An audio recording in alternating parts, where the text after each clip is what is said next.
Singer and actor Bobby Sherman has died after a battle with cancer. Sherman was a teen idol in the 60s and 70s who rose to fame with bubblegum pop hits like Little Woman and Julie, Do You Love Me?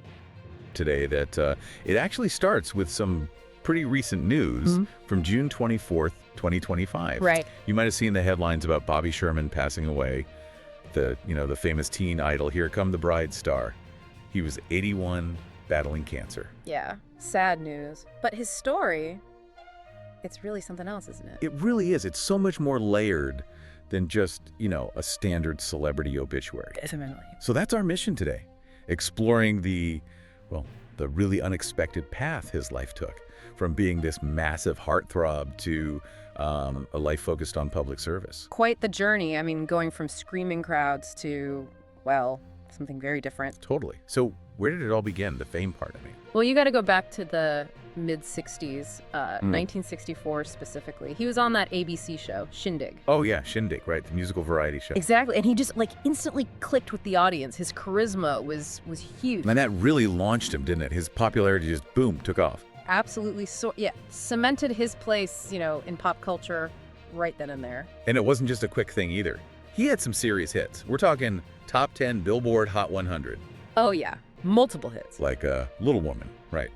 And La La La, If I Had You.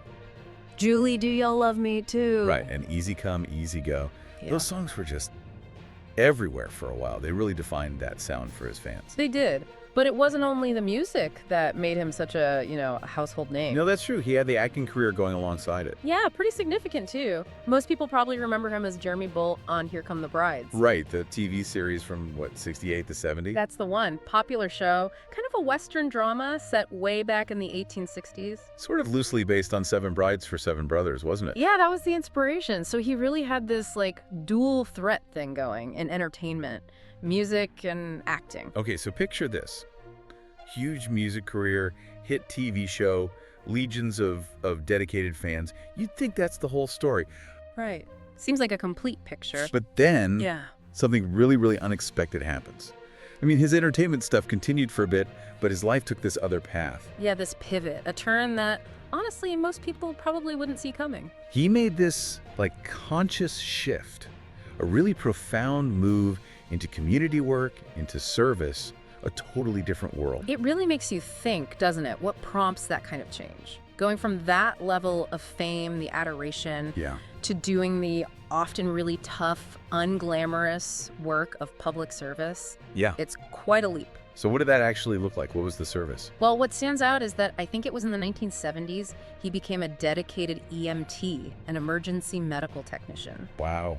And he didn't just, dabble in it. He went further. He actually started training paramedics. Really? What? In CPR and first aid. So it clearly wasn't just some celebrity vanity project. It became a really deep part of his life, his identity. That is some serious commitment. And it wasn't just the medical side either, was it? No, his dedication to public safety seemed broader than that. He also served as a reserve police officer. Where was that? In Los Angeles with the LAPD. And then also as a deputy sheriff down in San Bernardino County. So there's a definite pattern here, this consistent focus on helping others, on being there in emergencies. Exactly. And he actually said something that really sums it up, I think. He said, there's not a better feeling in the world than when you're responsible for saving someone's life. Wow. That really tells you where his head was at, doesn't it? Yeah. It wasn't about the applause anymore. Seems like it was about this really powerful personal drive, a conviction. And that conviction, it looks like it carried over into charity work, too. Yeah, absolutely. Later on, in 2011, he and his wife founded the Brigitte and Bobby Sherman Children's Foundation. Okay. So another way he kind of used his platform, maybe his resources, and definitely that passion for service to try and make a difference. His impact really went way beyond just entertainment. So when you step back and look at it all, what do we take away? We've kind of traced this really unique life from being this absolute icon in the 60s, the teen idol, to this incredibly dedicated work as an EMT, training others, being a reserve officer, a deputy sheriff.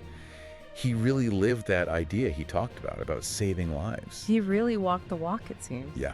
And then there's the Brigitte and Bobby Sherman Children's Foundation, too, founded in 2011, that enduring spirit of giving back. Right. And of course, you have to acknowledge his family legacy. His wife, Brigitte Poublon, who confirmed his passing. Yeah, her words were very moving. They really were. Saying, Bobby left this world holding my hand just as he held up our life with love, courage, and unwavering grace through all 29 beautiful years of marriage. It's quite a tribute. It is, along with his 2 sons, Christopher and Tyler, and his grandchildren, too. 6 grandchildren, yeah. So it really does make you think, doesn't it, this whole story? It absolutely does. When you look at a life like Bobby Sherman's, with these really distinct, really impactful chapters, how does that maybe challenge our usual ideas about what success means, or what a legacy looks like? That's a great question. What is it about his ability to just transition so completely from the absolute peak of fame, that intense spotlight, to a fundamentally different kind of contribution, a different kind of service? What do you think really stands out there? What does it make you think about?